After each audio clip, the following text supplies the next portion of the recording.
ये खबर कराची से है, जिसके इलाके महमूदाबाद आजम टाउन में घर के अंदर फायरिंग से एक शख्स जान बहा और एक जख्मी हुआ है। ये इंतहाई इब्तिदाई मालूमात हैं जिससे आपको मुत्तला किया जा रहा है। रेस्क्यू हुकाम और पुलिस की नफरी मौके पर पहुंच गई है। लाश और जख्मी अस्पताल मुंतकिल कर दिए गए हैं। हमारे साथ मौजूद है डॉन न्यूज़ के रिपोर्टर मोहम्मद बिलाल खान। बिलाल खान, पुलिस इस वाक़े के बारे में मजीद क्या बताती है?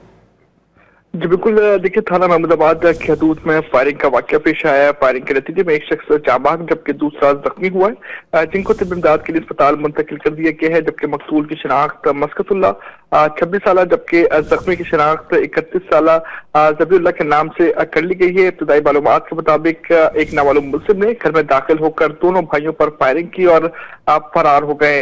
इस तमाम तर वाक़े के बाद पुलिस की नफरी जय वक़ूअ पर पहुंची है। पहुंचने के बाद तमाम तर शवाहिद इकट्ठे करने का सिलसिला जारी है। पुलिस हुकाम की जानिब से ये बताया गया है कि वाकया जाती दुश्मनी का शख्साना लगता है, जिसकी तहकीकात तक की जा रही है। जबकि मुख्तलिफ जो मकामात हैं वहां पर CCTV कैमराज मौजूद हैं, उनकी फुटेजेस भी हासिल की जा रही हैं। और पुलिस का ये कहना है कि इब्तिदाई जो मालूमात हैं उस पर यह बताया जा रहा है कि मकतूल जो है वो KPK का रिहायशी है और होटल का काम करता था। शादी के लिए इस मकाम पर कराची आया हुआ था कि नामालूम मुल्जिम की जानिब से फायरिंग करके कत्ल किया गया। इब्तिदाई तौर पर यह कहा जा रहा है कि वाकया जाती दुश्मनी का है। जी बहुत शुक्रिया, आप हमें अपडेट कर रहे थे मोहम्मद बिलाल।